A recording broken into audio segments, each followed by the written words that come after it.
যুক্তরাষ্ট্রের লোয়ার ম্যানহাটনে আনুষ্ঠানিক অভিষেক শেষে 3টি নির্বাহী আদেশ জারি করেন নিউ ইয়র্কের প্রথম মুসলিম মেয়র জোহরান মামদানি।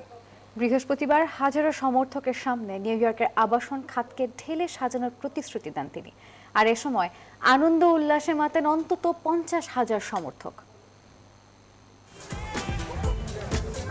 হলুদ ট্যাক্সিতে সহধর্মী রামা দুয়াজিকে সঙ্গে নিয়ে হাজির যুক্তরাষ্ট্রের কনিষ্ঠ মুসলিম মেয়র জোহরান মামদানি। বৃহস্পতিবার তার অভিষেক ঘিরে লোয়ার ম্যানহাটনের সিটি হলের সামনে জনতার ভিড় ছিল চোখে পড়ার মতন। বছরের প্রথম দিন উন্মুক্ত প্রাঙ্গণে স্বঘোষিত এই ডেমোক্রেটিক সোশ্যালিস্টকে শপথ পাঠ করান ভারমন্টের স্বতন্ত্র সিনেটর বার্নি স্যান্ডার্স। পবিত্র কুরআন ছুঁয়ে শপথ নেন মামদানি।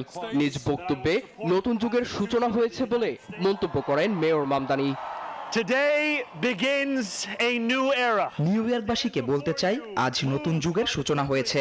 বিশ্বাস রেখে আমাকে 111তম মেয়র নির্বাচিত করেছেন বলেই আজ আমি আপনাদের মাঝে দাঁড়িয়েছি। এই সময় নিউ ইয়র্ক নগর পিতা গণতান্ত্রিক সমাজতান্ত্রিক এজেন্ডা বাস্তবায়নের অঙ্গীকার করেন, উন্মোচন করেন আবাসন কেন্দ্রিক এজেন্ডা বাস্তবায়নে তার নেয়া প্রথম নির্বাহী পদক্ষেপ। ভাড়াটিয়াদের অধিকার রক্ষায় মেয়র অফিস সবসময় কাজ করবে। অনতিবিলম্বে 1 জুলাই থেকে শুরু হবে আবাসিক অবকাঠামো উন্নয়নের কাজ।